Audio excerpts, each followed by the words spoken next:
welcome to the Norfolk Advisory Committee meeting of October 4th, sorry. I've got a lot going on this week, so I'm having a problem tracking notes. October 4th. I will take attendance. Joyce Terrio. Here. Rob Garrity. Here. Jonathan Hurwitz, I'm sorry. Ken Fitzgerald. Here. Mike G. I'm here. David Lutz here. We have hopefully a fairly condensed agenda tonight. We're going to hear from the CPC and assorted assistance on 3 of the warrant articles that are on our agenda. Next week, we'll be hearing from, there's 2 more CPC articles, so Cindy will have to come back. Oh, I love seeing you, Dave. That are primarily driven by the Rec Commission, and folks are not available tonight. So the 3 that I have that are not, does anyone have any questions before we get going on that? Okay. The 3 that we have tonight are Article 8, Article 9, and then Article 12, correct? I'm sorry, I'll tell you what they are. Thank you. Okay. The Mirror Lake treatment. Yes. I know you sent us an update on that. The Highland Lake, et cetera, pond treatment thing, and then the Article 12 is the Metacomet Trail article. So why don't we start with the Mirror Lake presentation? Okay, so. Thank you. I Go ahead and introduce yourself, sir. Wait a minute. I know I have to do this. Oh. If you want to sit with us while you make the presentations, please feel free. You're in front of a mic and you don't have to hold it at that point, so. Yeah, go that'd be together. good. Where's that? Over here? Yes, please. You can go together.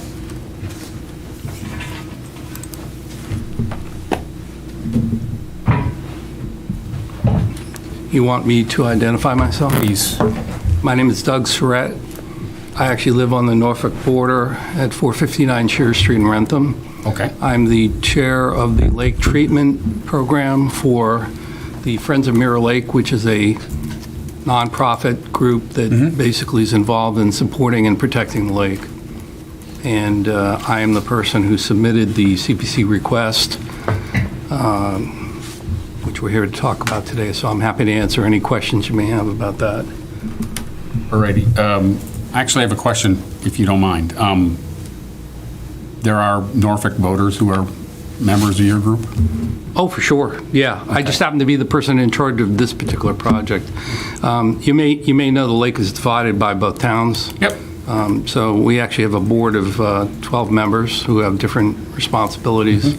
I just happen to live about 100 yards from the Norfolk border on Shears Street. Okay. Great. So go ahead and, it's Article 8 in our See? warrant. I was curious about that, It's a too. 33, I haven't, sorry, Cindy, I 33,000. saw your presentation, I saw your email, but I didn't have a chance to look at it, I was at Okay. work, so. Yeah, I forwarded along the background information that Doug had given us when he presented to CPC, and the first 11 pages were the relevant information, and that had to do with the Phase 1 sediment study. Correct. And then to go to Phase 2, and I'll let you take this because you're the expert. Phase 2 would be a more in-depth, so to speak, sediment sampling, and Phase 1 was very clean. And if Phase 2 is very clean, then, and part will be funded by Rentham, part by Norfolk, then they are eligible to do potentially dredging And get federal and and get state federal funds. funding. So If this you wish, would- I could give you a little background on that, and that might be helpful. Yeah, I'd be interested in that. So Mirror Lake, if you aren't aware of it, is an impounded lake, which means that it was actually formed by people from ownership in both Norfolk and Rentham about 100 years ago. There's a dam there. It actually feeds into the headwaters of the Charles and also feeds into the, I just forgot the name of the what do you call it? The place where people go to the water area right up the street here in Norfolk. Stony Brook, is that? Stony Brook, thank you, whoever that was. It feeds into Stony Brook, so there's a dam there. But the main reason for describing it that way is that unlike other lakes in the area that are called kettle lakes, where they were formed hundreds of years or thousands of years ago by, things going on at that time, it actually was a wetlands area that was dammed up with the support of the town of Norfolk. And in fact, the town of Norfolk today owns not only that dam area and the spillway that goes into Stony Brook and the headwaters of the Charles, but also the town DPW actually maintains that, as well as a beach area and a boat launching area on Norfolk side of the lake. Norfolk owns about 15% of the lake. When I say Norfolk owns it, part of it is private, but hundreds and hundreds of lakefront are actually, including the beach and the boat launch area and that spillway, are owned by the town and maintained by the town, I might add. The reason for the study that we sent you today, which was done in late 2022, was that because the lake has never been perceived as being more than 20 feet deep, because it was man-made, the issue is that there's something called eutrophication that occurs in all lakes naturally. It usually takes hundreds of years, but because the lake is shallow and it gets lots of sediment, which is part of the study that was done, unfortunately, the lake bottom is rising at about 10 times the rate of a typical lake because it's so shallow. In addition, with the support of Rentham CPC funds and Norfolk CPC funds, we've been battling weed treatment in the lake, and we actually are appreciative of that funding, which we apply every year with your support. Interestingly enough, that continues to get worse because the lake, as it gets shallower and shallower, actually allows more sunlight to go all the way to the bottom of the lake, grows more weeds grow, more weeds die, more sediment falls in the bottom of the lake, and it just gets worse and worse. So we had this study done because our concern was that we had done a previous study with another company, and they indicated that within about 50 years, the lake could in fact completely revert back into a swamp, which no one really wants to have happen. And so we were able to actually, through the town of Rentham, I might add, fund what's called a preliminary phase 1 bottom study, which was to determine what was on the bottom, what was the true depth of the lake, and what could be done from a scientific point of view and from a legal point of view, according to the federal EPA and the Mass DPA, to save the lake basically from turning into a wetland. And that study cost about $13,000, $14,000. It was actually, like I say, funded by CPC and Rentham in 2022. We actually did a series of core samples in the lake. And the requirement at the federal and state level is you do a limited core sample, you analyze the lake bottom, you also have it chemically analyzed for anything that might be dangerous that you wouldn't want to take out of the lake and expose people to.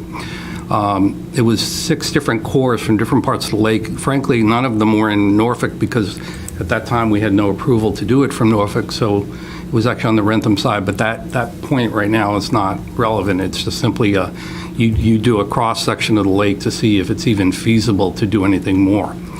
The report that was sent to you, which is 59 pages, of which the first 11 is the summary and the rest is all data, basically is from TRC. TRC is one of a handful of nationwide recognized experts on this topic, where they do a massive in-depth analysis of the lake. The long and short of the results of that analysis are 2 things, one of which we thought was true and one of which we were shocked at, but was really good to know from our point of view. The first thing that we knew we thought was true was that the lake did not have any sediment that had any toxic chemicals or anything in it. That's because nothing's ever been on the lake other than houses. Unlike most lakes in Massachusetts that used to have factories, and if you go to any lakes around here, you'll find bottom analysis that shows that there's bad things at the bottom of the lake, including the entire Charles River. In our case, we were very fortunate. The analysis showed that there's absolutely nothing toxic at the bottom of the lake. It's just mounds and mounds and feet of the world's greatest fertilizer called sediment. And what was shocking to us, the shocking part was that we always knew the lake wasn't very deep, but what this study actually showed was that in some places there is up to 20 feet of sediment, but the average lake depth right now is only 6 to 8 feet, okay? Now, why is that so critically important? Well, if you combine that with the fact that all that sediment is just basically just organic matter with nothing bad in it, what the study showed was that if you actually removed all that stuff, you'd have a lake that was 30-plus feet deep in the middle, and you'd also have about 1 trillion cubic feet of the world's greatest fertilizer, which, by the way, in the past, I've been told that 2 different farms in Massachusetts offered, I'll say under the radar, to do some of that in order to keep the fertilizer for themselves. But that obviously never happened, and we would never sanction that. But nonetheless, the point is that the study said from a what should you do with a lake in this condition, it's a perfect lake for dredging, is what they basically came up with. Now, dredging is very expensive, and they actually, in the study, go into all the, millions of dollars you can possibly spend to do that. Why we asked for what we call Phase 2 study is because we need to actually, in order to prove that there's no toxic anything anywhere in the lake, we have to do hundreds of core samples from one corner on the Norfolk end all the way down to the very southern part in Rentham. And so what we've done this year is we've submitted CPC requests to both Rentham and Norfolk, where the $33,000 in our request here was for the 15% of the lake that is actually owned by Norfolk. The reason why this is so critically important is because according to federal and state EPA and DPA law, you cannot submit your request for funding at the federal or state level unless you've done both sets of studies, the initial one and the Phase 2. Right now, we're from a legal and scientific point of view, we think we're okay, but we don't know for certain. And no one will allow us to submit requests for funding until we know it, because nobody wants us to dig a hole in a lake and then put toxic chemicals in somebody's backyard or in the town's backyard. Interestingly enough, and I wrote this as an attachment to the email I sent today, I've done a bunch of homework with Representative Auchincloss's office. Don't promote him yet. What's that? Don't promote him yet. His office is actually has one of the highest reputations in the country for sourcing and receiving funding for this kind of activity. And in fact, in the district in the last 2 years, I think it's something like $10 million in funds have been actually sourced by his office, including a very similar project at Hopedale Pond in Hopedale and a couple of other places down south of here. And in fact, you can actually go to the website, and they have a whole section where they, kind of talk about all the funding they've gotten. Interestingly enough, in order for us to go to them and pursue that as a way of making it so that neither Norfolk nor Rentham has to pay anything for any future projects, we can't do that until we can prove that we're out of the woods on this Phase 2 thing. So we're in a little bit of a chicken or egg area where, in order for us to actually not have the town have to pay for things down the road, we kind of have to do Phase 2, is what I'm trying to tell you. And if we don't do Phase 2, everybody's going to go, well, okay, you sort of kind of did what we need you to do, but once you get the other part done, come back and see us. By the way, this is a sideline point to that. One of the reasons we pursued this is because the Concoms of both Rentham and Norfolk have said to us in the last couple of years, hey, what's the end game? We're helping to fund the weed treatment. Are we just going to keep paying for weed treatment for the next millennium? And my answer would be, yeah, unless we can do something like this, because then now the lake's going to be a lot deeper. You're not going to have all these weed issues that we have now, and it'll preserve the lake for hundreds of years. If we don't do it, basically the lake will revert back within about 50, according to what we're told. So that's a story in a nutshell, and that's why we put in for the 33, because 33 is 15% of 220. And if you read the report, 220 is what the maximum amount it's going to cost to do the Phase 2 study. If no one minds, I'd like to ask a few questions first. Couple questions. What agency are applying for this money at the federal level? Is it the Army Corps of Engineers?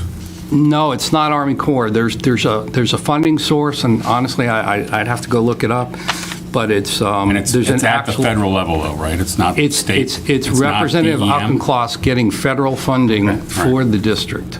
That's why I'm so excited about it, because it takes it out of the local funding. Sure. Yeah, you have a great idea, Doug, but we can't afford it. And that's what I'm trying to avoid. Second question, and I asked this in previous years as it relates to the homeowners who abut the lake, who will benefit 100% from this. Is Sure. is there any private participation in any of this work? There's limited private because we have a group of about 50 people who are part of our membership, where we get a few $1,000s a year for that. And so we actually use that. For example, there's an issue right now with chemicals in the lake which cause the weeds to grow faster. It's got from fertilizer and everything else. And we actually just spent about $3,000 of our own funds to actually go get a product called Utrasorb, which you put in at the end of storm drains, which there are storm drains that come off the roads into the lake. And unfortunately, very, very high content of chemicals that are like fertilizer, basically. Nitrates. Yeah. And so we actually funded that.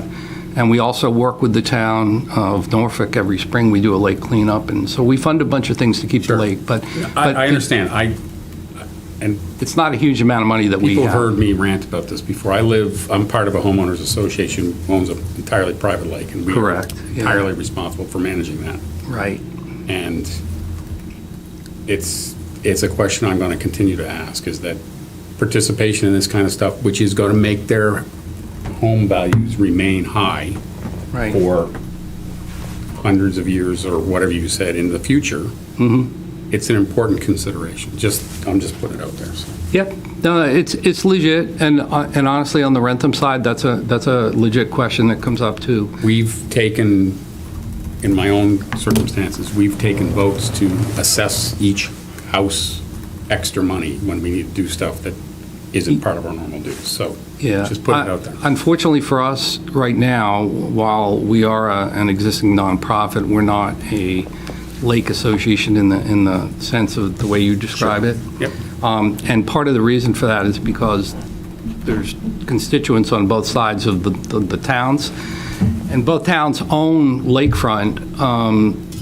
Interestingly enough, Rentham is looking at a section near where I live, right over the border off of Shear Street, that's actually 200 feet that's owned by the town of Rentham, and part of their, their goal would be to get more value for the town out of it, if you will. So there's actually a right-of-way there where they're talking about potentially putting a canoeing, boating, kayaking area, that kind of thing. So it's a legit question. It's just not something that we have any control or authority over right at the moment. Before we go any further, I want to acknowledge that another member has joined. Brian, can you say that you're attending here? Yes, I can say that. Thank you. Does anyone have questions? Two quick questions. Quite well. One's more of a comment. I'm speculating if they do this test. This test says you could do dredge. 10 million is is a third of what this report on 3.2 says the real cost is 37 million to do it right? So, the feds kick up some money, state kicks up some money, there's a share left. I don't know that our board could do it, but would there be an option for, almost like when you're gonna run a sewer line down a street and everyone whose property abuts is charged An assessment? a special assessment because of so I don't even know if that's an option that, Yeah. I got the sense, though, that you're anticipating there'll be no local share. I am anticipating that to be true, yes. And let me just say on that note, TRC, this company that did this study, has indicated that many times people get to a point where the lake bottom is clean and it makes sense to do it, and then they source funds, which frankly, I said earlier, you can't source any funds until you do this first. Right. But at that point, they said, honestly, most times people don't get the 10 million or whatever they need to get. In our case, and again, you can see it in the study, if you have to read through 59 pages, but you can read it. They actually indicate the deepest parts of the lake where it's up to 20 feet deep of sediment. And so TRC has indicated that alternatively, once you know that the entire lake is clean and you could dredge the whole lake, you could do parts of the lake. And by the way, one part of the lake, and if you've never been there, you can certainly go see it yourself.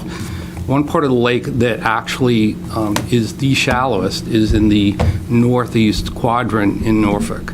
It's actually the very back corner of it starting to turn almost into a wetlands now. So for example, if we didn't do the whole lake, one of the decisions could be, okay, we do this section that is really getting super shallow. Maybe we do another section in the middle where there's 20 feet of sludge not sludge, actually fertilizer, that could be taken out. Then that way we're still extending the life of the lake even if we don't do the whole lake. my other question is about the 33,000, which is not a ton of money, but how long is the study good for? Does the federal entities give this a lifespan? So let's say you can't get the money. Is it good for 2 years, 3 years, 5 years, 10 years? Will you come back to us in 3 years and say, well, hey, the last study ran out, we need another 33,000, do another one? Do they have a... I'll give you an honest answer, I don't know.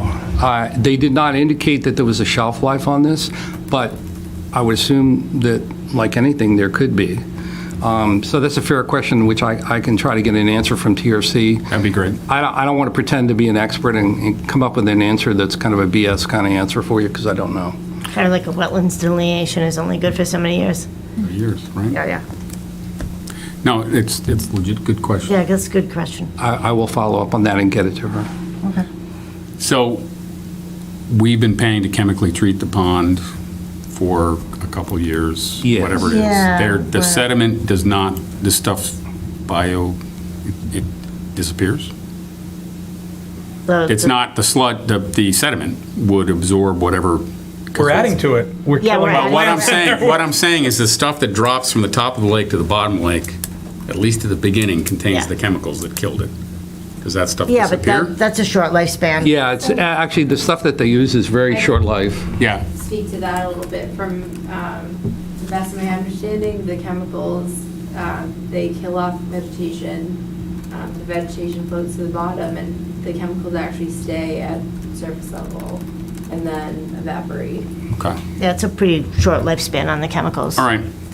That would be interesting to know as well. So a couple questions there. Anyone else? Joyce?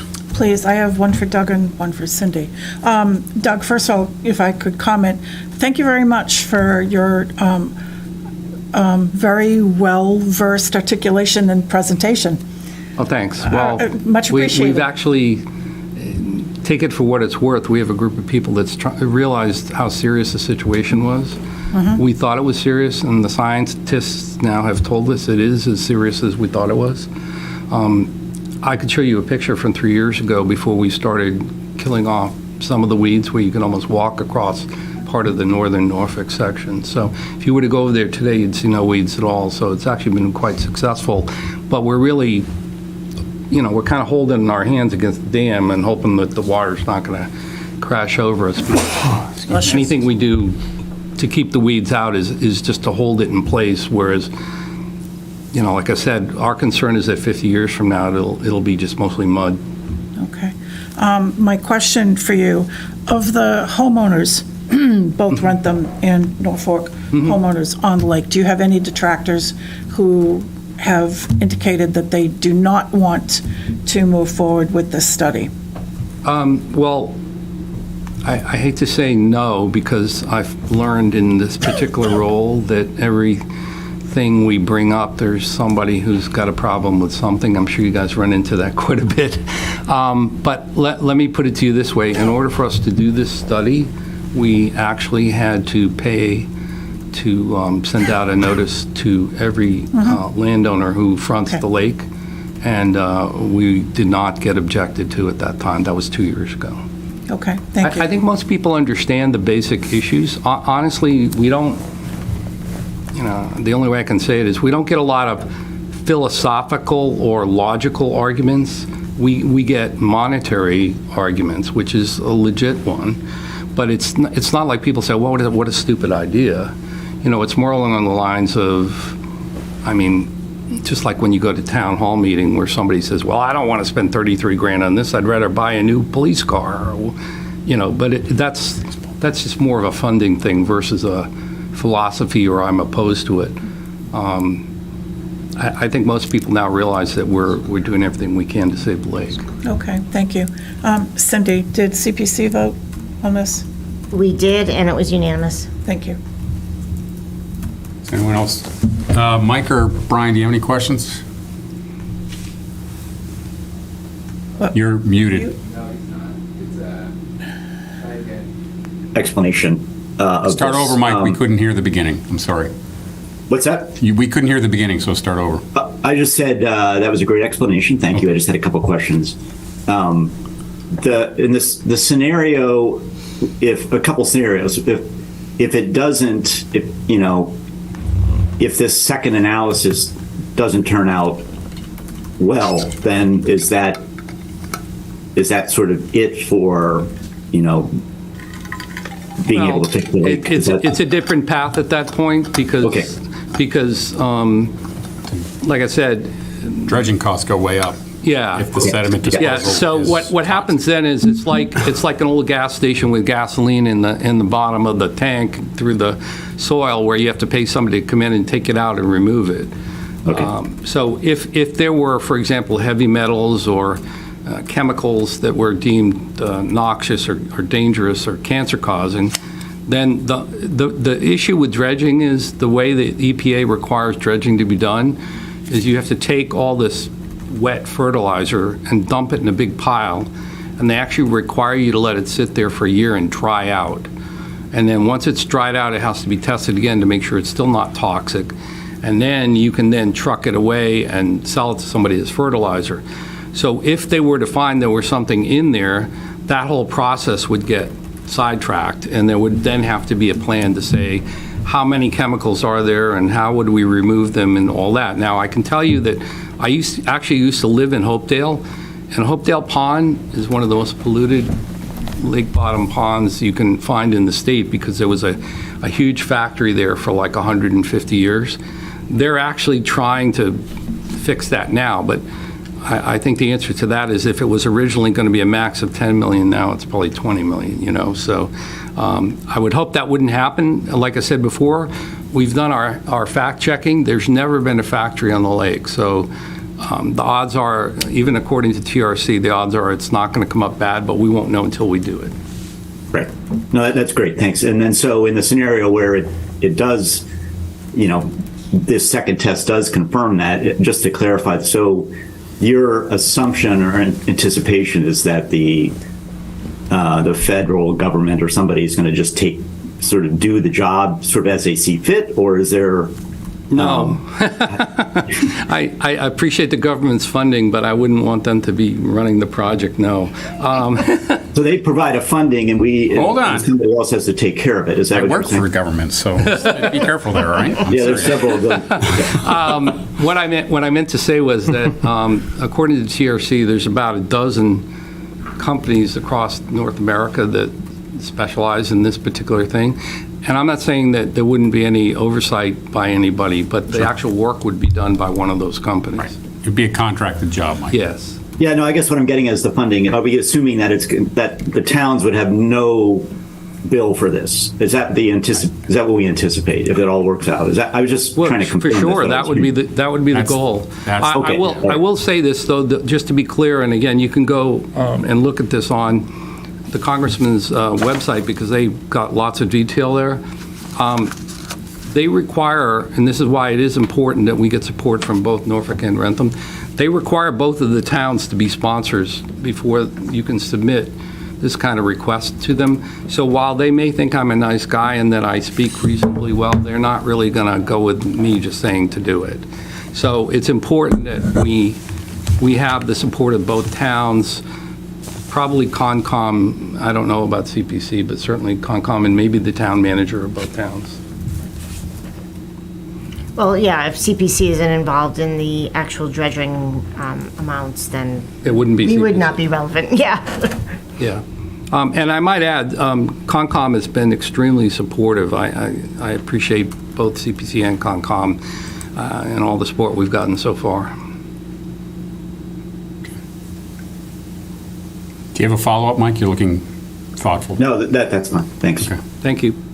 Anyone else have any questions? Okay. Thank you very much. Thank you. Very thorough presentation. Appreciate it. Well, I like to be prepared. Thank you. Have a good night. You too. You too. Article 9 is the one that talks about $100,000 for a up to 5-year weed control. You sent, That's Ms. Caitlin. what? Okay, great. That one's different. Yeah, that is not you. It's a different project, Different kind yes. of weeds, different ponds. Thank you very much. Thank you, Caleb. I'm going to have to scoot by here. You sent an amended version of this that cuts Bush Pond out of it for folks who have. I did. Okay, I don't know if everyone had a look at that, but the list was 6 and now it's 5. Yeah, and With Caitlin Bush. knows that because she was there last night when we decided that. Okay. And can I scoot outside just for 1 second? Sure. And I'll be right back. Oops, sorry, Caitlin. So I printed out these budget breakdowns just as sometimes thank they're nice to look at in your hand. Would you mind submitting one of them electronically to Erica? Yes, I Okay, did. all right. Yep. Thank you. I believe I forwarded it to everyone just before. I got a lot of emails today and I was actually in kind of- Boston. it was- 11th hour, yeah. Yeah, but you should have it. I got it. All right, I got what I need. Thank you, John. If you don't have to wait for Cindy, why don't you just go ahead, Caitlin? Sure. So you all may be aware that CPC previously funded a survey of 4 additional, currently CPC is funding treatment of Highland Lake and City Mills Pond. And then they funded a survey of 4 additional ponds, Comey's Pond, Bush Pond, Populatic, and Kingsbury. And that survey took place mid to late summer, and we got those results back, and have put together a treatment strategy based on those results for the next 3 to 5 years. So I have just kind of a budget breakdown, the different types of activities for each pond that would be taking place, total costs.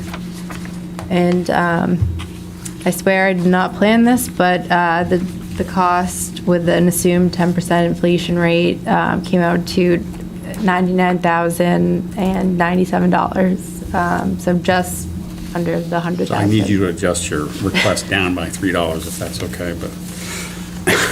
Probably round up or. Down to 94? Whatever it was. Well, she's asking for. So I think it was the way it's currently worded up to 100,000, so. I'm making a joke, I apologize. He doesn't get my humor, so. And the 10% inflation, and speaking with Water and Wetlands, who helped me prepare this summary, in their experience, they have tended to see like a 3 to 3% inflation per year. Obviously, there was a spike during the pandemic, but it's kind of leveled off in the past year or so. Quick question, you said Water and Wetlands, the division of which, it's DP, DEP, or is it DCR? It's Water and Wetland LLC. They're the company Oh, it's a that. contract company, right? Because there's a that- division at DEP that's very close to that name, so that's why I was confused, so. I believe that's, yeah, the exact name of that department. Which actually, that makes sense why they're Water and Wetland without an Not S. wetlands and waterways, right, okay. Nerds, sorry. I did send Erica the survey results for each of the 4 ponds. Okay. Just to quickly summarize that, essentially, Kingsbury Pond and Populatic were found to have, relatively clean bill of health, particularly Kingsbury Pond.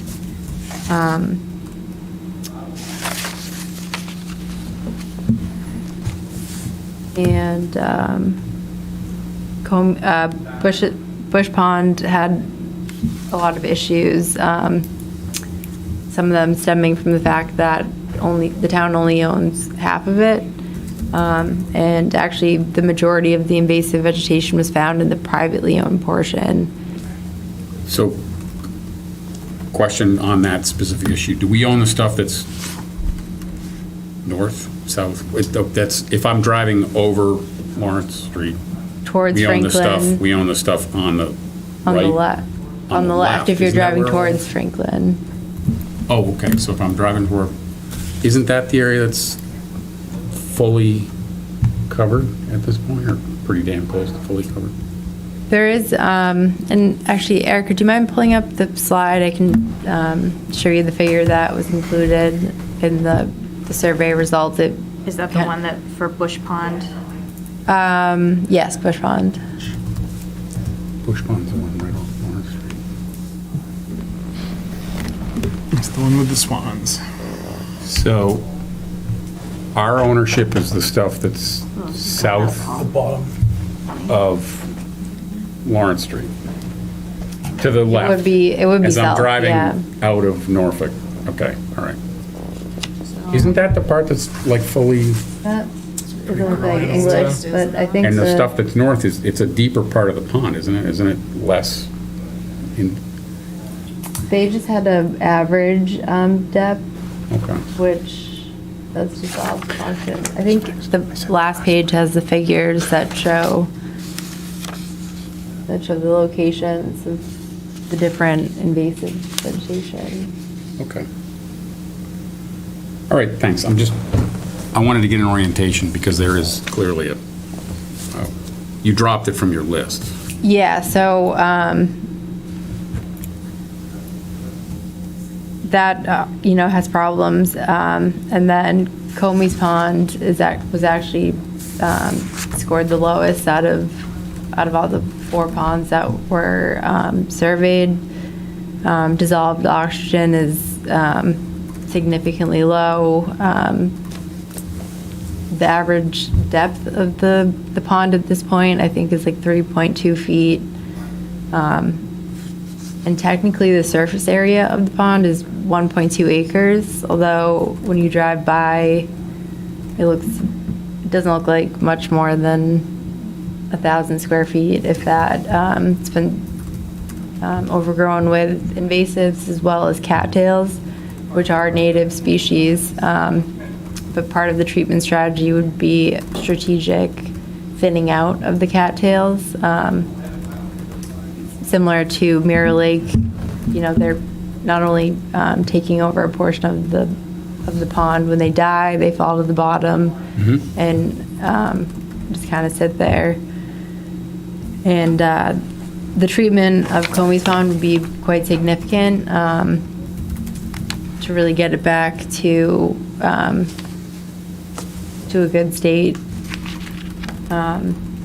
One of the most expensive being the installation of an aeration system. So that would be a tubing all along the bottom of the pond that releases kind of like little bubbles of air and just kind of create some flow within the pond.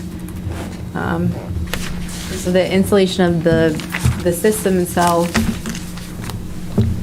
would be approximately 6,000. And then another big cost associated with that would be the electrical work. So there would need to be an installation of a metered connection there. There's already a utility pole with a transformer that I believe is the correct kind that would hook up with the system. I did speak with a couple electricians, not linemen, so, they gave me their best estimate of about 7,000, so I bumped that up to 10,000 just to be on the safe side.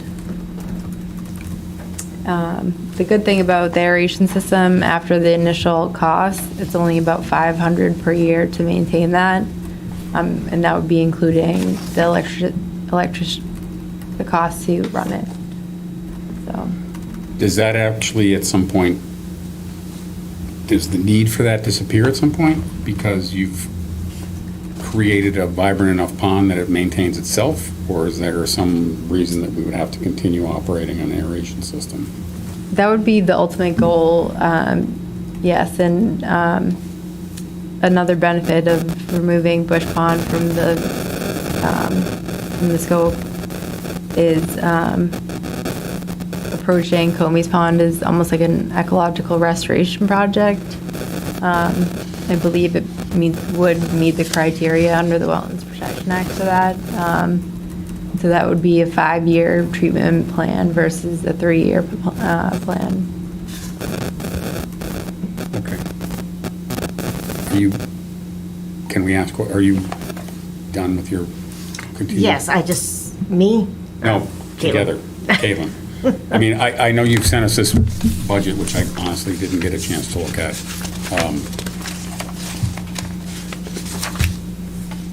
Comey's Pond, I know that the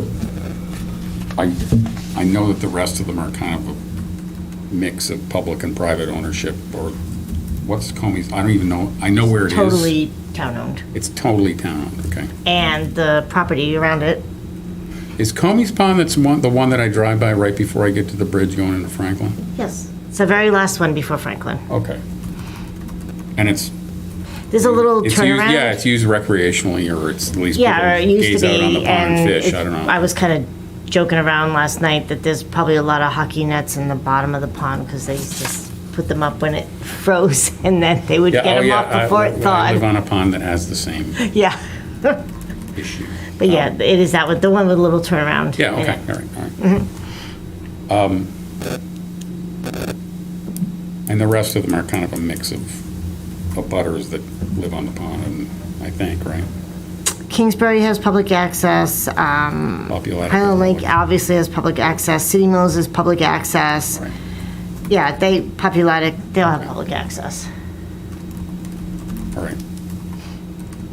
Because we wouldn't, like your pond, Okay. yeah, we wouldn't be funding. I understand. Yeah. Okay. And Rich is smiling because he's heard me rant about this for several years. Asked me to fund anything that was private. I've never asked anyone to fund my I know pond. that. Not. Yes. But it does raise questions about participation and benefit. Abutters to the ponds that have, private abutters to the ponds benefit from the town's money in a way that I don't. Correct. And Question is- I'm just saying that as a commentary. There's only, I think, one I've- abutter to Comey's, because I just came. No, out of yeah, and Comey's discussion. that's why I was asking about Comey's, because it doesn't look, there's a house sort of to the next, To the left. going towards Franklin, but. I think- And there's one to the, Oh, is there, yeah. there's one on the So other anyways, side. I'm just simply sort of trying to clarify in my own mind Uh-huh. where these are all at. Thank you. Jonathan?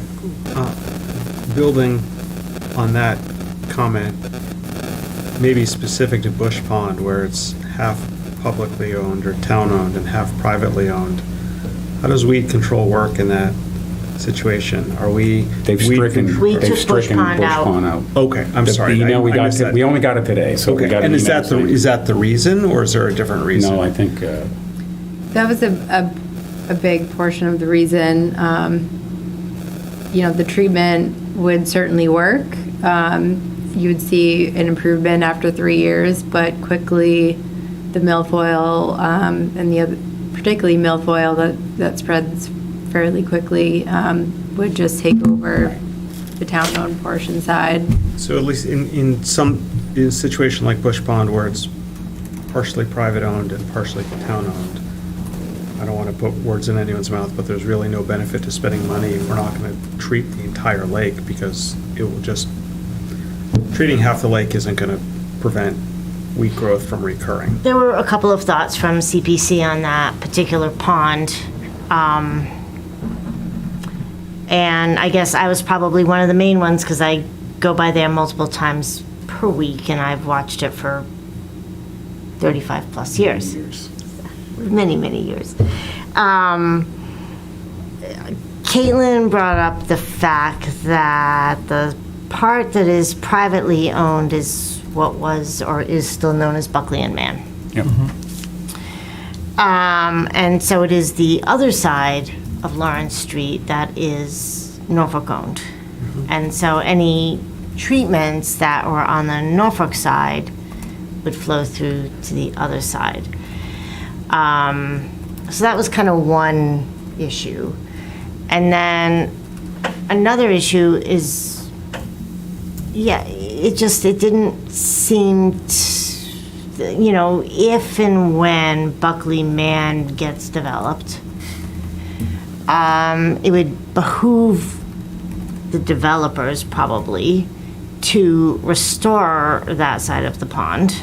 This is just a theoretical thought. And if in fact that happened, then that might be the time that we would look at treating the town-owned portion.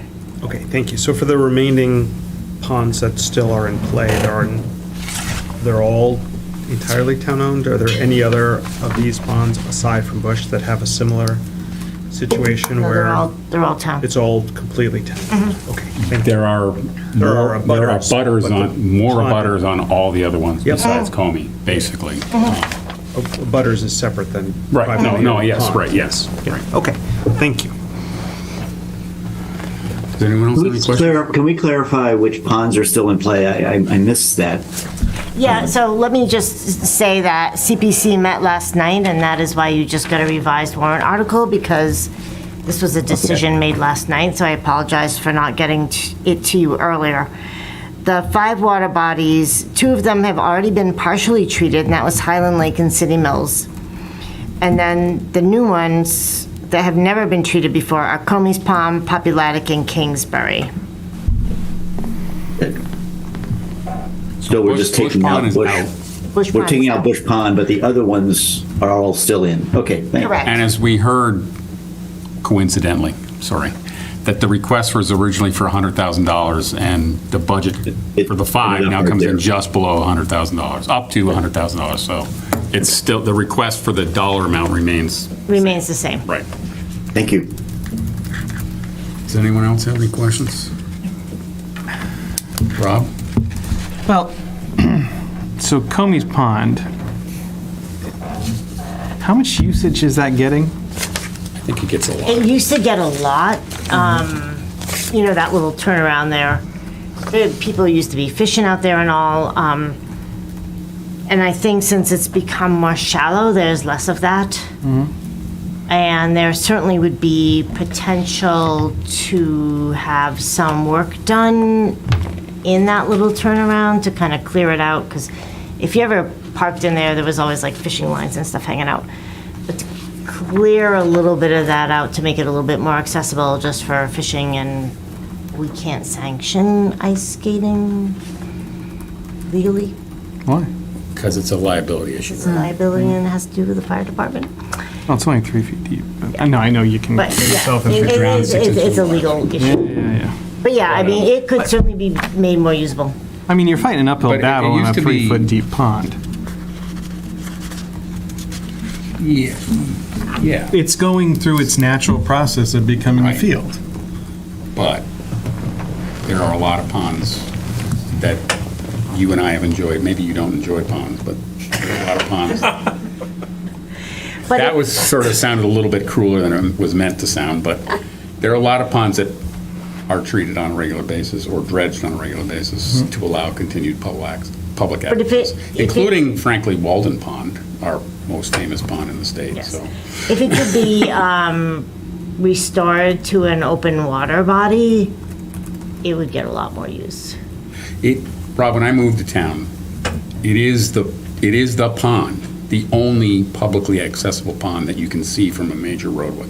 And people stop Except for there City all Mills. the time. Yeah, City Mills right up the street. Well, all right. but the two of them, yeah. Yeah. You've actually All seen- the other ones you have to find. This one is like right there. Right there. When my kids were little, we pulled in and had a picnic there once, so. Are there still picnic tables? There used to be picnic tables. On there. City Mills, not on Comey's. Okay, all right. But it would open up a lot of potential better uses Okay, for the property in the future. that's fine. Okay. It Anyone seems else? like you're fighting a losing battle on it. You are. It's I mean, 3 feet deep. It's not gonna- Eutrophication is Yeah. a reality, but It is. And Bush Pond actually is a prime example of that because over the many years I've watched, I've seen the vegetation grow in. and if we let it grow in, then the beavers will come back to create new ponds, but that's gonna be a long time. Actually, who was there last night? One of these ponds is beaver Al usually created. has the Oh, comment Al. on It was Al beavers. Finney. He said they are always fighting the beavers at Comey Pond. They shouldn't. Yeah.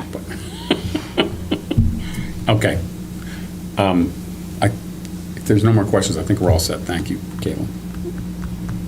And I'll take an opportunity to go through this. And we have one more article. Dude, that's Rich. And I'm assuming that's why Rich is here. It's is. Article 12 on our scorecard. And there was a new number that was sent to us today. It was the only number you have ever seen. Yes, because there's an XXX in Yes, there current. It's 155,000. And that is to fund the Metacomet Trail, the matching grant for Matching funding the creation of the actual trail. No, the No. engineering, design, and permitting. Engineering, design, and permitting. Okay. Thank you. So it is a fraction of the cost of the Metacomet Trail. But if all goes well, that will be the only cost to the Metacomet Trail. Because DCR funds these, right? MassDOT sometimes. This is MassDOT. It's a mass, because it's a it's a railroad. It's a Multi-use. multi-community, multi-town rail trail. So go ahead. It's mine. Go ahead. Rob will talk about go ahead, Rich. This is all We Rich. have a presentation. Yeah, you certainly can chime in as you. I used to work for MassDOT. I don't anymore, though. Oh, okay. All right. Could I share? Yep, you should be able to. Okay. All right, great. So, Richard McCarthy, Norfolk Town Planner. Thank you. I want to, We're also on the screen, too.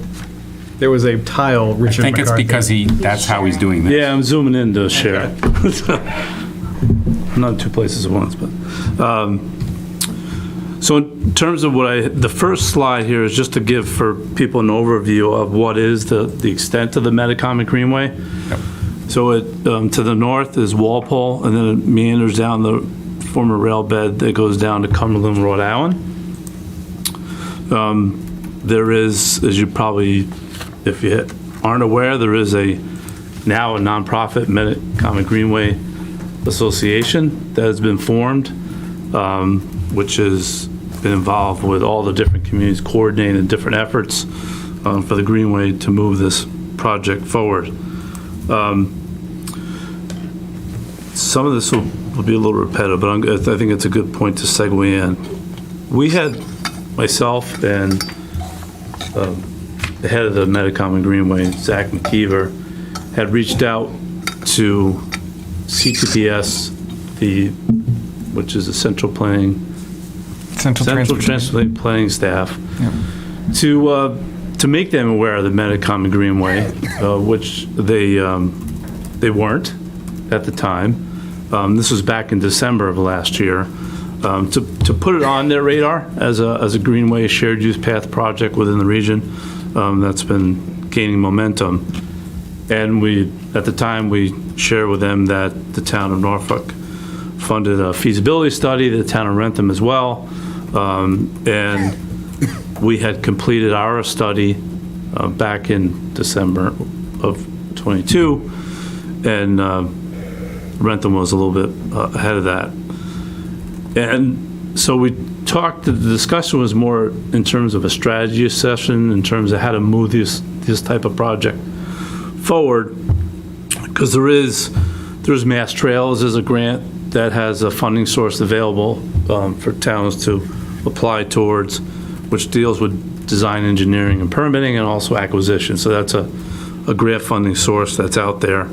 It's available, but it's a limit in terms of how much money could be available. There is up to $500,000 you could apply for and seek for a regional type project. Of course, this is one of the regional type projects. And so we were of the mind to try to do things in small phases because of the cost, but also the cost in terms of design engineering and permitting. And from that discussion, I got an email at the end of August that the Metropolitan Planning Organization, they're putting forth a pilot program where they're funding design of these type of projects at an 80-20 match. And then those projects, if they were awarded that design money, would then go on the transportation improvement plan, which would be fully funding the construction of the shared use path. So they have $4 million available for the pilot program. So the reason why I'm here tonight is that there's been coordination with Rentham, Walpole, and our community on trying to move forward to apply to get the design, engineering, and permitting money. On the screen, I want to show you in the lower part, there is a deviation off the former rail bed in the town of Rentham near Cushing Drive. And through the feasibility study that was done for Rentham, as you start to go south, I guess, yeah, south, some of the rail bed was sold off years ago and there's homes there. So the feasibility to try to bring a rail trail through where houses are already and people are living there was, not a Problematic. not a task they wanted to tackle on. So what you see at the bottom of the screen is an alternative where it still crosses over into Rentham. It goes behind Cushing Drive, and then Cushing Drive would be a shared use trail where separate from the vehicular traffic with a buffer area, probably, maybe, 8 to 10 feet, landscaping, so forth. And then a shared use path would come out to Dedham Street, and then run parallel to Dedham, and then go up Shire, which then would connect where the state property is, back behind Lynn Farm, and where the dog park, as you get over here, is where the dog park in the town of Rentham, and make its way over to the Rice Complex. If you see this parcel right here, this is that 55 and over development that's been built over in the town of Rentham. Weber Farm? Yeah, Weber Farm. Yep, that's there. And so this is the state property that's here, and the town would approach the state to be able to put a shared use path on that property, which will then connect over to the Rice Complex. And that alternative is something that the town of Rentham is interested in pursuing. I'm going to go back to this one just so you see that yellow dash line is something that we want to give consideration to as we move forward with the open space recreation plan that will be updating shortly, is to then go through the state property, which is Lynn Farm. Actually, no, that's not state property. That's the town property. But this little section here is the state property, connected to Lynn Farm, then to conservation property here, and have a path, shared use path, down through the woods, and then go parallel to 115 to Pond Street. So it would be a future connection there. I just give it for context of future connection, but that's not So part how of do you this. get to Cumberland? What's that? So how do you get to Cumberland? You have to go through Plainville. You have to get, We stopped at the Rice. oh, I'm sorry, you want to go all the way? No, I actually want to stay in Norfolk for a minute, Rob. Okay. Can you back up one? Sure, yeah. Or So here wherever the- you were? Can you zoom in on that a little bit? Yeah, or Which one? Like a somehow. vision test. Yeah, exactly. It is a little bit. Can I, so I will admit, I was mistaken about where this was going. 'Cause Okay. I kind of assumed that weird overpass that goes over whatever, that we got rid of, that It is going over there. It is going over there. 115. Is going over Hill Street and then 115 and so it's not, Do we get a new overpass? how do we, are we building a bridge Yes. over I probably, he'll get I there. should, 115? yeah. Okay. I'm sorry, I didn't fill in that detail. We can start from the top if you want. No, I would like to frankly know what's happening, and I appreciate the interest in covering the whole trail, but obviously, Sure. Yeah. I'm really curious, because when you said Lynn Farm's entirely on the other side of 1A from where that is, It is, right? Correct. See, How do they're we get looping from there around. to They're looping Lynn around. Farm? They're going behind the Okay. golf course. So I'll go back to. way behind the golf course. I'll start, I'll go to the top and then we'll work our way down. How's that? For kicks. So this is the recreation They fields said way behind. in the town of Walpole Yep. to the north. So then this is the former rail bed that goes through the town. Southwood Hospital, Yeah, it's up. former site is here. It would continue along the rail bed, come down, and then Hill Street intersections right here. That would be, the bridge abutments are still there, but the plan there would be actually an at-grade crossing because the volumes are lower and provide another point of connection. The thought would be that we would repurpose, they are in the historic register, the bridge abutments, so we do have to go with Mass Historic Commission at some point, but that we repurpose the bridge abutments as part of the project, and then come down through between Hill Street and Pine Street, and then, yes, we would bridge over 115 At Pine Street. at Pine Street. Where Yeah, we used at to Pine have Street. those two, and we Yes. Correct. pushed it back. Yes. Too bad we pushed it It back. does not make sense to go down to, No, I understand. And it's a bad place to have a, yes, a At-grade bike crossing. crossing. Yeah. We did, when we were doing the feasibility study, we did look at a grade crossing option as opposed to the bridge, but for pretty self-explanatory reasons, it was really not, people are going 45 miles an hour on that it didn't road. make sense. But that in itself brought in the cost of the project being much larger because there's a bridge involved. Right. So, so that being the case, Okay. Now I see you see how where you're we're, getting across 1A. Isn't that industrial park you're going through? we are. Yep, we are. I mean, we looked at, Right there where the black arrow goes. yeah, right through the Black Arrow. Oh, is that the? By like Norfolk. But that's in Norfolk Power Rentham. Tractor. yeah. That's in Rentham. That's in Rentham. But So then- the point of these things are connectivity. All Yes. right. The point isn't I'm going to walk from, the Walpole rec space down 1 mile and back to the Walpole rec space. You The gotta point ride of your the- bicycle. The point of these things is connectivity. So I we use it can't for just say dog it's going to be in Rentham. on a No, leash, it's not I just hope, gonna be right? Rentham. Yeah, but then you get to turn around and go back. So, So My son because of works what we're looking at today and what's before you, is that this project, what we'll call Phase 1, if you will, is a 3.5-mile segment of the 18-mile rail trail. So, and phase 1, I apologize, because this is for the design design, engineering, permitting, of the whole thing, or just a phase? just Phase 1, For 3.5 miles? yeah, We're paying a 20% matching grant? yes. It gets all the permitting in place. For the permitting going, And I- all the, I have the. Is it the bridge that's the big cost in this one? The bridge is a big cost driver. And those historic, because that's the Pondville train station on Hill Street.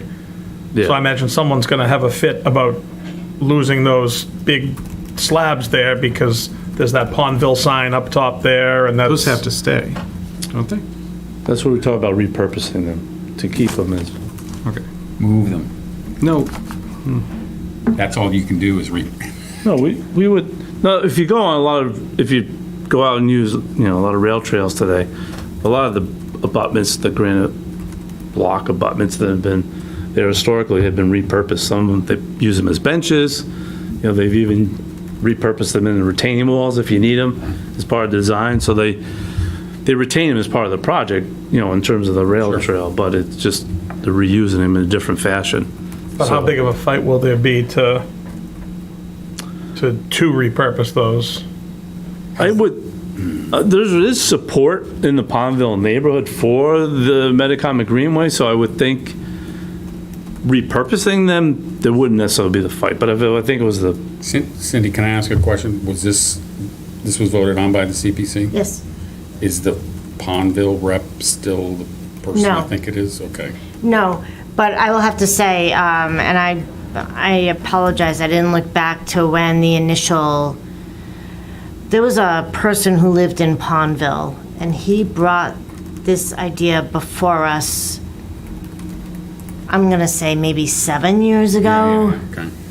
And so this has been kicking around a long time, and it's not until the Metacomet Greenway Association got together that it really began to take hold as a multi-town effort. Okay. Because even when we were talking about it in CPC, like I said, I don't know, it was like 2015 or something like that. It's been a while. We were just talking about the Norfolk portion. Right. But there was a private homeowner who we were trying to gain rights from or pay her for the rights to use her part of the trail, and we could never come up. We had it all assessed and appraised, and the amount of the appraisal just for the rail bed was not sufficient for her. So we could never settle it. So it kind of sat there in limbo until the Metacomet Greenway kind of got involved. So this has been kicking around for a long time as an idea. and to Cindy's point, along this way, at least I've been communicating to the current property There was a owners. new property owner. The new property owners, that, there's been this initiative to put the greenway in and so forth, and they understand that, and they're supportive of it, so they're not. I'm going to ask one question, then I'll open it up if everyone's okay with that. So this is phase one, and you talked about the Norfolk and Rentham pieces. The Walpole piece, if I remember correctly, is fairly easy, right? It is. Yeah, Is that part of phase one as well? it is. Okay. Yep. And then phase two is the rest of Rentham and then into Plainville to the Rhode Island border? To Rob's question? Yeah, I have to get Is that like phase two, or is there more than? no, there'll more be than many phase phases. two? it's a lot of phases. There's a lot of phases. And does, I would like Plainville to have a think I'd be CPC? around to see this whole entire thing done, but we're going to name it after you, Rich. yeah, I'm not optimistic, but these things take many years. Does Plainville have a community preservation committee? Cindy, do you know? They Or do. Rich? They Yeah, do? Okay. They do. Rentham does. Resin does too. Oh, yeah, I knew North that. Attleboro also. Okay. No, North doesn't have them. But does it run through North Attleboro? Yeah. So whatever they have or don't have. Right, okay. No, it doesn't I'm run through North mostly- Attleboro. It does run through North Attleboro, yeah. Just a little bit. No, there's a pretty good chunk of it. I don't know how many Oh. miles But exactly. it's becomes it's far enough away from us that I'm less worried about that kind of thing, but not totally. I was asking about Plainville because we continually have the round robin with Plainville about where they want to spend money versus where we want to spend money. But, Oh, Don't be a like hater. King Philip, you mean? I didn't say that. Yeah, so they've done a pretty fair amount Okay. of work to All right, good. get, to work with No, property owners. on and it. I'm literally, because we were only talking about, I thought it was the whole thing, I wasn't paying attention, but if it's phase one and then phase two is like the rest, it would be nice Yeah. to know. Is that following on in a fairly short order, or? Well, I hope so, but I don't know. I right. can't predict what, Okay, I mean, we can try to get a better sense of. that would be great. I mean, I will tell you this, and Zach has a family commitment, who's from the Metacom Greenway, otherwise he would have been here, but last year, part of this was the Rice Complex was on town meeting in Rentham, and it got voted down, and from my understanding was, one of the things was, they were skeptical that Norfolk would actually come forward with their piece because of some of the challenge, like with the bridge and all that stuff. So, Okay. the fact that we have this opportunity where, one, we can get 80% of the design costs, Yeah. the design permitting, it's really made this more of a manageable project Right. to tackle. And then on top of it, the construction money, I think it's probably about $14 million in total For the whole, for this phase. for this phase. Yeah. And Rich told us last night that Walpole already is committed. They've already and- committed, yes. And Rentham is on their Springtown meeting. Okay. And will it involve paving the road that, making a joke, but the Norfolk Power Equipment Road is a disaster. And it looks like the path goes right down that, right? It does. I will Is it going to get speak, paved? Because it's going to be hard to bike.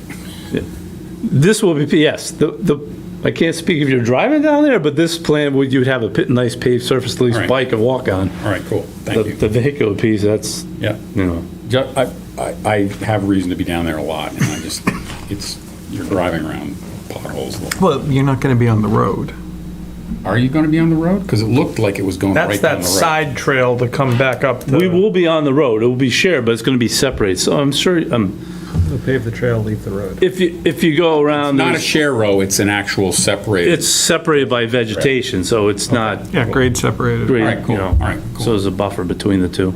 Does anyone, Jonathan? Yeah, so on the theme of Walpole's approved it and Rentham has not yet, I kind of want to ask and understand, like, what happens to our allocation of $150,000 is it tied to all three towns approving it and us getting the state funding before we pay the money? I guess, I mean, I'm trying to understand no. So if- the impact of, we allocate these funds, we get the design and permitting done, everyone else walks away from the table for whatever reason, and then we've got a really nice plan to build a rail trail in Norfolk only. And we've spent $150K to get there, and it's really, then we end up walking away because it doesn't have the utility that was originally So envisioned. this is a regional, it's a 3-town effort, so we're all in, we're all out. The Yeah. grant application will be from all three. Right, so if we don't approve it, doesn't matter what happens with Rentham. It's, If all needs to be approved before this money will actually get spent. it's all three or nothing. Okay. Yeah. So you're really, at this point, as part of strengthening the application, that it is voted, hopefully it gets supported and voted, and then when we go in, if Rentham doesn't come through, then it comes back. Right, so obviously that says nothing about the mythical Phase 2, but we ultimately may have a rail trail only from Walpole to Through Rentham. Rentham. And what may happen in other towns at some point in the future, maybe yes, maybe no, Correct. type of thing. Okay, and then related, one last question, this is for the design and permitting, but the construction cost, I think you said it was it 80% state funded? The construction's 100%. 100%. Yeah. So it's envisioned that the only outlay Is this? from Is this piece. Norfolk would be the design and permitting piece, Correct. and Yeah, this. this is the construction funding dependent on what comes out of that design phase? Is it something, I understand we may not have to pay for it, but is it an application process we have to go through? Is it a guarantee, or do we spend this $150K along with whatever Walpole and Rentham is spending. We get to the stage where we have a design, we go to get that construction funding, and then it's like, sorry, there's no construction funding to be had. Like, what's the risk level of us spending this money and then not being able to actually follow it through to completion? There is always a risk when it comes to that scenario because there are other projects that are, Is it a competitive program? Competitive grant program? It's competitive in the sense Large C, large G? It's competitive against other projects that are going for funding, but they do the one thing they do now is they do focus allocations towards shared use paths and not compete them against, maybe a traffic intersection. Just, example of that. And multi-community, right? In multi-community. So it could be competitive, but it's in another category, if you will. What would happen is, if this all gets approved, put through the towns, go forward with the design. We work through the design, get it to 25%. Once it reaches that 25% phase of design, then it can go on the tip in funding. So they might fund it in FY '27 or '26 or '28. And then you continue to work on to the design, work it through 100%, going through the review process. And then once it's 100, once it's ready to go, then they program it in, they'll move it around. So I've had projects where it's kind of a shuffling, move projects around to do Something that. that's not quite ready gets pulled back, and something that's more ready gets pushed up. Is that what you're saying, Linda? Sort of? Yeah. Okay. They could even, I suppose if they want, I suppose they could split it between fiscal years, I guess, if they wanted to, that kind of thing. It's going to be more than a one-year project, for one thing. Oh, yeah. So it's going to have to be split. Right. Yeah. I'm sorry. Go ahead. Is North Attleboro and Plainville, are they in the Boston MPO, or are they? No, they're in Serpent. They're in Serpent. So you're going to have two MPOs involved, potentially. Oh, Yeah. interesting. Joyce? Just a couple of questions, which you probably figured I was going to ask anyway. Walpole's committed. Yes. They voted on it. Yeah, they voted It's last year. allocated. They voted last year? Yeah. Okay, so they have that money set aside. This gets approved, so the 155 will be set aside until Rentham determines that they yay or nay it. Mm-hmm. So if they say nay, Rentham? Yeah. sorry, does that mean that the 155 that we approved sits in a bucket along with Walpole's sits in a bucket, or are we moving forward and spending the money on this design plan? No. No, we're not. So how long is it allowed to sit there until potentially Rentham comes back and says, we want to do this? So we have to submit by right before Thanksgiving this year. It gets reviewed, and March of '24 is when they announce in terms of the evaluations of if it gets funded or not. So Rentham would, their town meetings are typically a little later. The money actual to get from the state on the design doesn't become available till October, because it's FY '25 federal money that would be coming in. But so by March, we would know whether we're going to be funded. So for Rentham, it's like we can do this. You either want to support it or not. If they don't support it, then we're back to ground zero, because it's kind of all or nothing. But I think, Joyce is asking a different question. Joyce, I think we would have to, then the town would have to vote to basically reverse Rescind the the authorization. decision, rescind the authorization, which would put it back into CPC. You could probably even put it on the annual town meeting warrant if you wanted to. We could do that as part of your April or May. But if we don't, work. could we, if somebody in Rentham says, oh yeah, we didn't get it this time, we'll get it next time. Do you have to reappropriate every fiscal? No, it could sit there for another year if we thought that there was a chance that there was another year possibility. And I think logically, when folks who know what's going on say, hey, this is just dead in the water, we don't even have to go to town meeting, just CPC just has to vote to stop it and put it back, put the money back into our broad funds. You could rescind stuff without, okay. All right. Yeah, we've had projects that have not gone forward, and we just say, hey, this project is dead. Close the account. Sure. Put it back. So no, we don't need to go to town meeting. Can you unchair for a sec? Brian or Mike, do you guys have any questions? Sorry, I forgot you guys were there because you were covered up, but do you guys have any questions? No? When you said that can you hear me? Yep. Okay.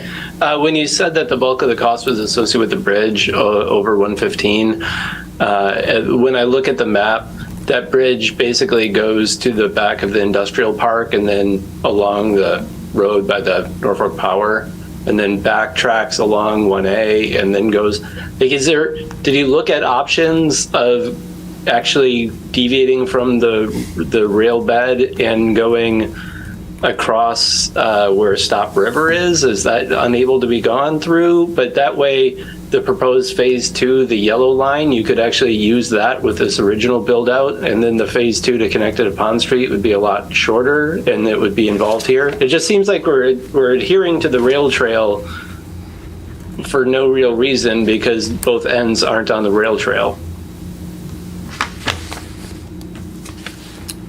Take a look. We're looking at maps. To ask a question, a clarifying question, Brian, are you worried about the bridge? No, I'm not worried about anything. My question is, did you look at alternatives that went like north of the intersection of 1A and 115, or did you only look at things along the current planned route? We only, as part of the feasibility study, we looked at just along the rail bed corridor for our piece of it. Yeah, it just seems like if we followed that yellow line instead of the red line and then came across to the Walpole side, you'd be able to avoid the expense of the bridge, which just takes you to an industrial park. And you could actually, it would be a better walk along the Stop River area. You'd connect it to the planned expansion that you talked about. It's just a better path. Yeah, so we did look at, I know more recently when Caitlin, we've been bouncing this around of doing what you're saying in terms of kind of going behind Joffran and then along Four Kicks and so forth. The concern was from a wetland permitting standpoint, it's pretty expansive. We weren't as confident to be able to try to go that way alternatively. But I do agree. Is that a state permitting issue? Or? Yeah. Well, it's a local and then state. Could be local. I think there's a state wetland there. Isn't there a? No, particularly. But Brian, everything south of like that, or north of that seed place. Right. The reason there's no buildings there is because it's basically wetlands for 3/4 of a mile or a mile. Yeah. Up to the state hospital, or actually into the state hospital. And the other side is wet beyond the whatever that gardening place is. So it's wet on both sides of 1A from the north of that intersection in a lot of ways. I'm not defending, I'm not disagreeing with you. It would be nice. No, if we thought about that. did actually. Picking up all that land by by Pond Street, which is right across the street from Lynn Pond, so. Yeah, I mean, if we got to, I think Brian just basically reconnecting with Shire, but you're going behind Joffran and Four Kicks and all that, right? Is that what you mean? To connect over? There's without state the money map, there, I though, where can't it's no tell longer you. on an old railroad bed, and there's a lot of money for that. That's an interesting question. I think that's probably the problem, why you couldn't do that, because all No, the you could state do money talks about reuse of all these old railroad beds, and So I We're assume that's where the already grant money's deviating tied from the to. railroad bed the entire way north again off of the bed past Norfolk Power. Yeah, no, it's not, I mean, the the trails is part of it, but it doesn't mean, no, you can deviate off of it, so, that's not a, you were, I didn't hear what, so you're talking about, I think, right, behind Joffran and Four Kicks and, I'd really like the map, because like when you say Joffran, I don't know exactly where that is without relation to the map. oh, I'm not sharing, Joffran's on the same side of 115 as Four Kicks. If you're headed, You're just talking about the east No. side, basically, come out of the Walpole North. prison, right? And come through the woods to, over to the fields at Pond. Joffran is just past the car wash on So 115. no, I'm talking about crossing over one, like from the very beginning. Again, Oh, if we have yeah, that no, map, it's a you massive- can see yeah, I know. that you have something there, and we're going to have to go along 1A for a certain period of time anyway. But if we can go that way and then go north of the buildings on the north side of 1A at the intersection of 115, go around that back end and get to the yellow line that you Oh, had. that's super wet. Yeah. And no, But that's what I, It's wet from the rail bed to Pond Street, basically. Yeah. And I think you're talking about the red light district, Brian. Yeah, I think That- it is. that- You have to That rezone circle is the portion of- red light district. As well as our in Norfolk. marijuana dispensaries. It's pretty wet by the red light district too, though. It is, yeah, So- it's But, very wet. so Brian, I think from the State Hospital South to the intersection of 1A where you've got development, it's all wet on both sides. Yes. So running it from the rail bed coming out of Walpole through that is going to be a different kind of engineering issue because it's all wet. And you'd have, the permitting would be, you would definitely be requiring a significant wetlands alteration permit. You'd probably be building decking. Or you'd be building wooden or some sort of Yeah. raised bed. That would be tough. Yeah, which you'd have to fix all the time. It's an interesting thought because you're totally missing our recreational facility in town with this recreational trail, but. It zoops back around. But we are trying, well, yeah, I mean, The yellow. not yet. yeah. What's that? It does not zoom back around yet. It goes into Lynn Farm, which is across the street from Pond Street, so you could Yeah. connect it somewhere And on we'd Pond still Street. terminate there. Yeah, that would be the idea. Like, Right. we That's still Stop terminate River, at though, this- that area is all, I think that's a lot of DOC property in there too, and they're No, probably not gonna, well, that's another point, but they're not gonna want people walking through there. they've sold us a bunch recently. so. Yeah. Some of it's still DOC though, I I don't think. think they're too worried. It's definitely the challenge is the wetland. I mean, Yeah. it's All right. it's just not. I thought you were talking about. Are you able to access any sort of alternatives analysis that occurred, or are you just basically saying you don't think there was one that occurred For this? for this? Yeah. In our case, it was pretty much, it was really the rail bed. I mean, All right. yeah, Okay. it wasn't really, So there was no alternatives analysis, Brian, so. I mean, there was. There but- was. There was. But it was based on keeping it close to the rail bed. Until you got to that property in Rentham that you can't use because somebody allowed a right of way to be sold into private hands. Yeah, that's really the unfortunate part, because, Yeah. I mean, it would have been fantastic, I mean, it would have been Yeah. awesome to continue on to Rentham Center. I can't believe that went through the appropriate process, but whatever. Yeah.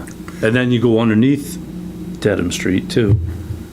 You know, so you have to have a grade crossing, you know, I mean, but, I know you're not happy with the answer, Brian, but are you comfortable with what you heard from Rich at this point, or? I mean, I think so.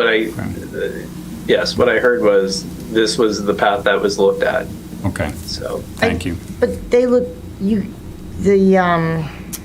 was it, Beta? yeah. They looked at a number of They alternatives. looked at, Can we get a copy of that report? sure. Thank you. I mean, But in because, terms of deviating off the rail bed that Brian was talking about, that piece it's extremely wet. Yep.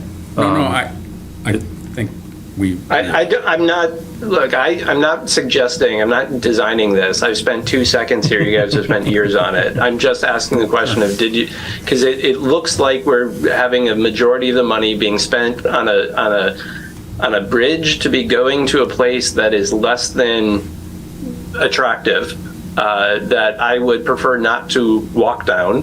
And the question is, why are we spending a lot of money to go down to an industrial park for this when we could maybe look and see if there are other paths to get from point A to point B that don't involve that cost and are maybe more attractive to the community when they're using this pathway? So what I was, it'd be okay if I just shared it, because I could just tell them what I was talking about? Share what? The share, go back to sharing the map, so we can. Sure. Is that okay? Yep.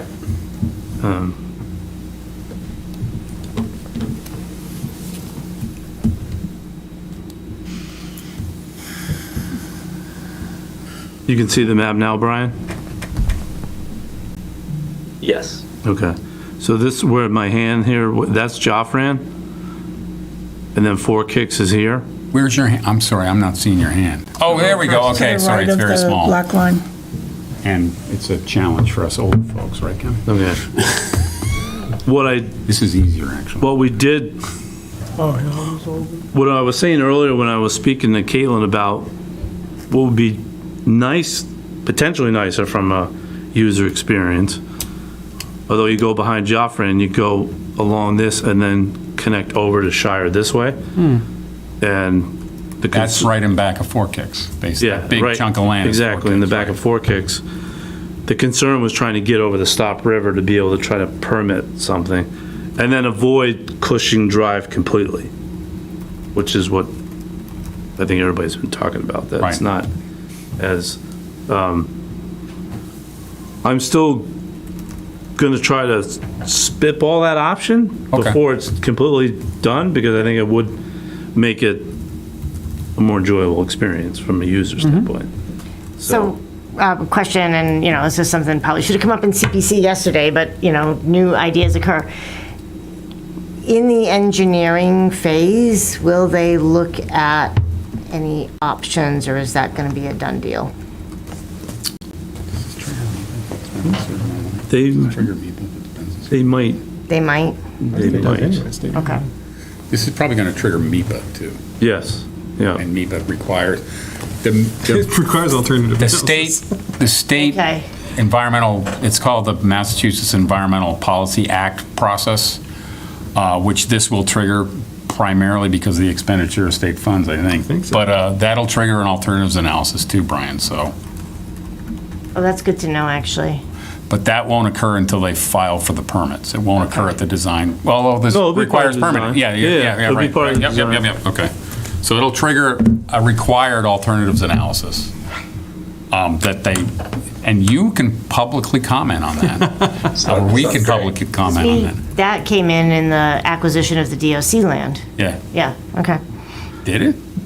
Yes, We had to do a MEPA filing? yes. DOC had to do a MEPA filing for that? Yeah. Interesting. No. No. But so Okay. that was kind of the, well, yeah, shaking. we'll have to do an alternatives, but that was kind of one. All right. Anyone else have a question? Thank you, Rich. Thank you.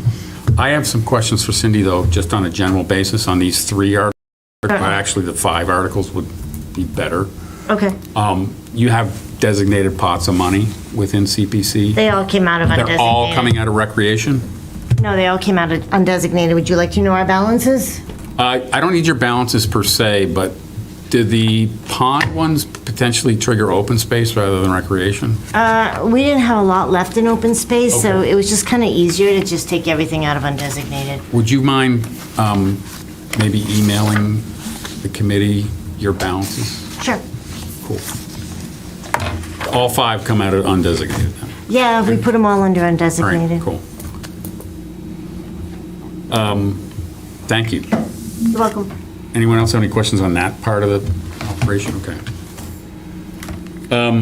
I was going to say maybe we could vote on a couple of these tonight, but I think we're waiting for some information on the Mirror Lake stuff.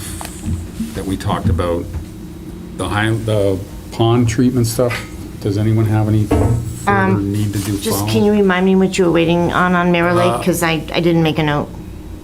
I know you asked him to send. How long some- our 33,000 is good for? Oh, time limit, right? Also the study, the lifespan of the study. If we do a study and it doesn't does it disappear? Is it not valid after a certain number of years? Yep. That's a big one, frankly. Sure. I'd also like to know the chemical treatment protocols and the lifespan of the chemicals and where they go if they're not in the sediment. Because I understand one of the reasons that sediment gets contaminated is because of constant treatment, so I'm just curious. So that would be a question for Caitlin? I On think the so, ponds? yes, yep.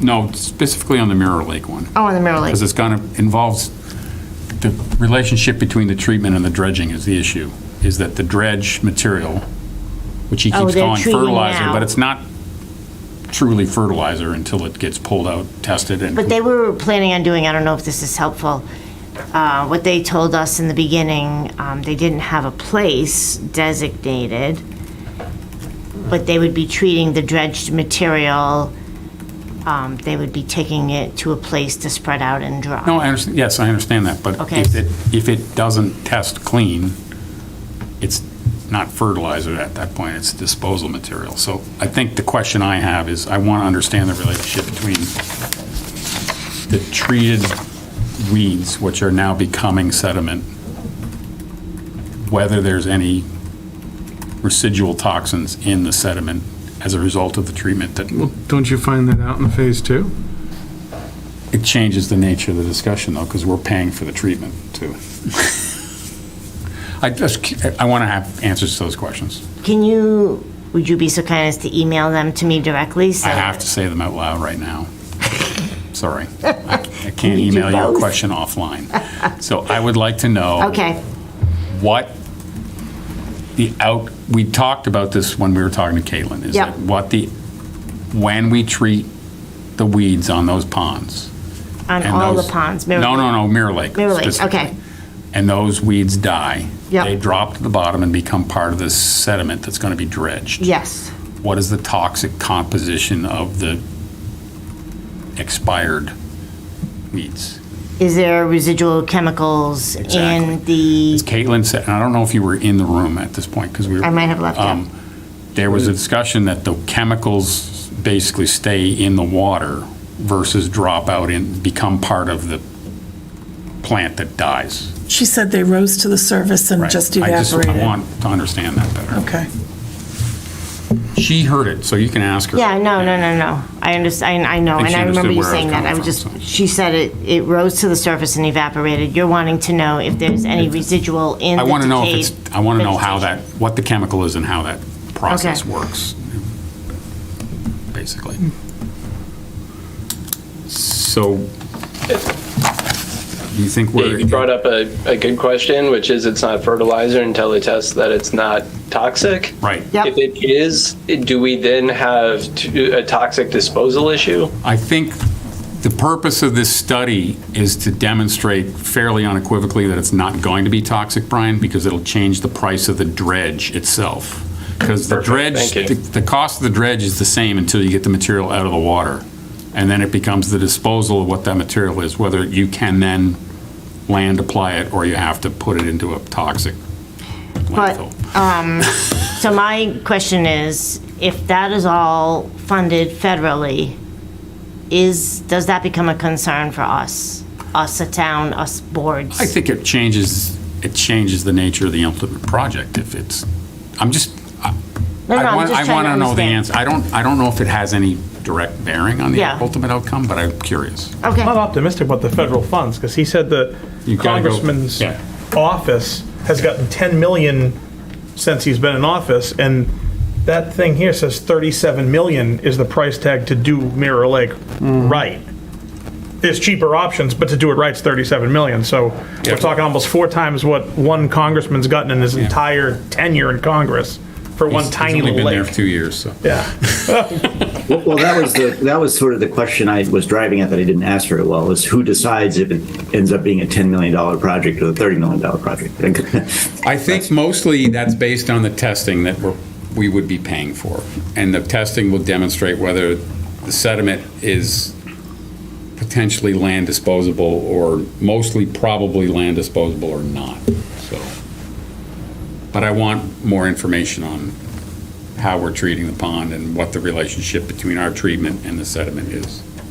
But you probably would also want to have some equity in terms of how that, you know, like, they don't dredge everything in Rentham, Norfolk doesn't get anything. Well, I mean, he talked about the fact that the Norfolk side is the side that's shallower and more overgrown. Yeah. So you'd want to do that So- first, which, by the way, the relationship between the discussion we had about Bush Pond and the fact that we don't want to just treat the town side because you'll continue to have Because we'd end up treating the private inflow side. from the private side. No, Or vice versa. It's vice versa, it's town Well, to it's not private. vice versa, because some of those plants will survive and migrate back into the town side.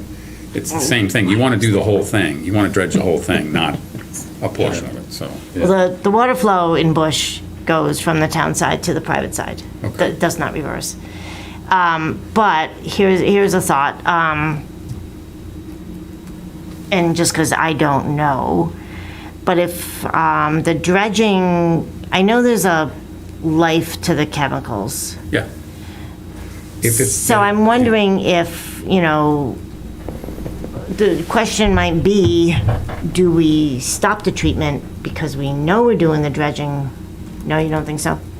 Well, if you dredge, you're not going to have to treat for a couple of years. No, I know, but I mean prior to. No, I understand, yeah, I want to know what the. Okay, no, fair enough.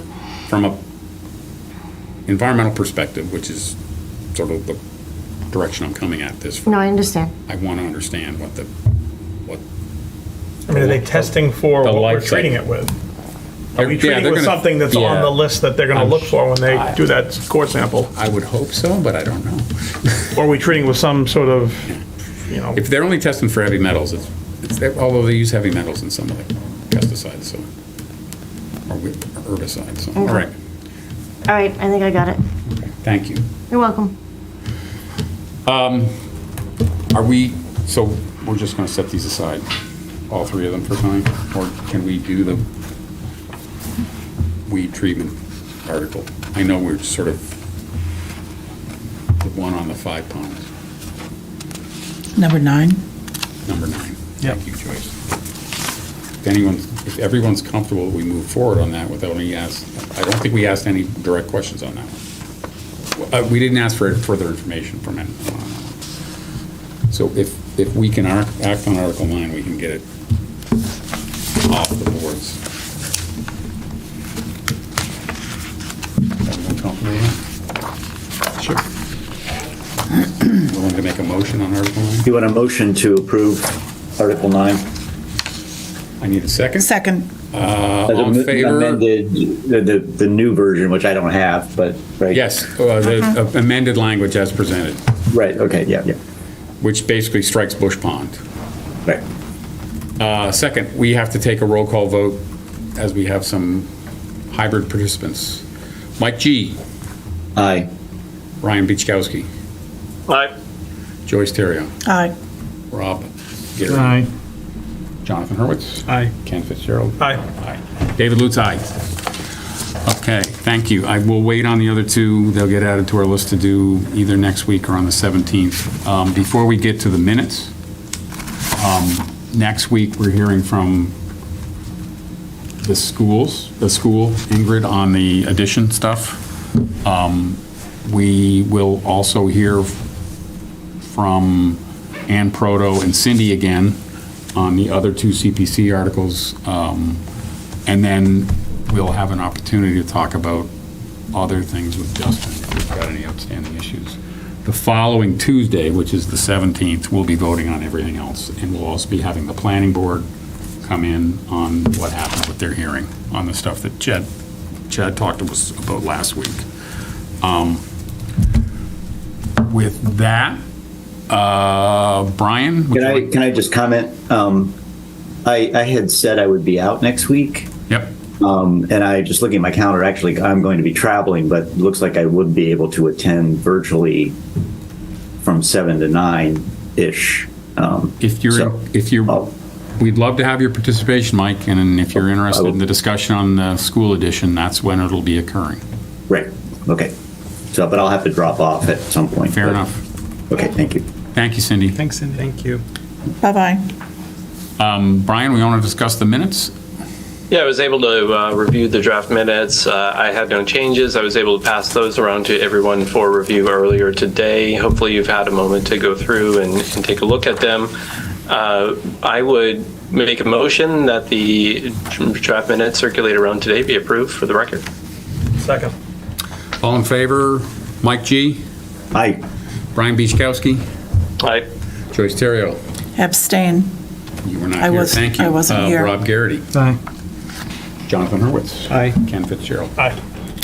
David Lutz, aye. Minutes are adopted. If there's no other business, I'll take a motion to adjourn. Move to adjourn. Second. We're all done, folks. Thank you. Thank you.